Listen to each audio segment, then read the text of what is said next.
But you know, one guy that I never met, well, actually, I might have met him when I was a kid. I think my father definitely knew him, and I think I might have met him when I was a kid, and that's Frank Costello. If I had to look at the guy that was the ideal racketeer, it would have to be Frank Costello.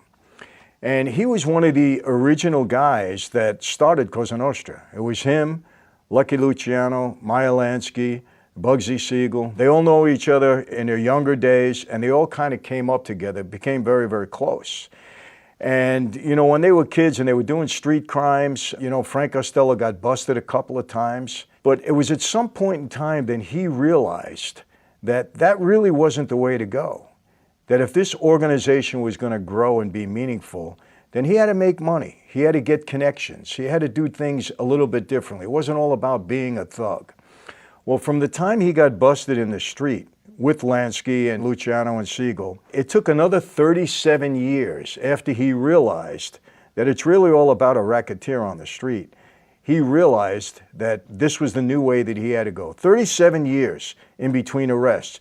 And you know, during that 37 years, he never even carried a gun. Wouldn't carry a gun. But he became one of the most successful mobsters in the history of Cosa Nostra. He was Luciano's right-hand guy. When Luciano formed the commission and the families, Costello became his consigliere. Vito Genovese was his underboss. So he was in the hierarchy of the family from day one. And he started to use the family's influence to make money. He was one of the biggest gamblers on the street. When I say gamblers, in the gambling business, I think at one point in time he had about 25,000 slot machines all over the country in various places that he put them. During Prohibition, they learned, and he learned specifically, how to use Prohibition to make money for the mob. And I said this so many times.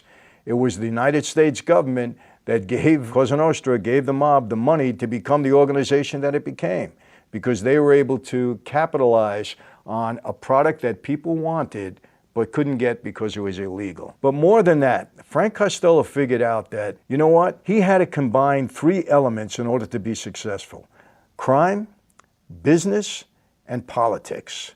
He had to make them all work together in order to really make this organization, Cosa Nostra, strong. The one thing that he didn't believe in, and I always get knocked for this, he didn't believe in drugs. Now, Luciano, you know, they talked that he was involved in drugs. We know Vito Genovese was involved in drugs. Costello didn't believe in it. And he said, you know, this is a dirty business and people are not going to like it, and eventually it's going to be a big problem. And he was right. He stayed out of the drug business. He controlled the Democratic leaders in New York, all out of Tammany Hall. And I got to tell you this, most of the time on the street, the politicians that we had hold of, that we got involved with, that did our bidding, they're all Democrats.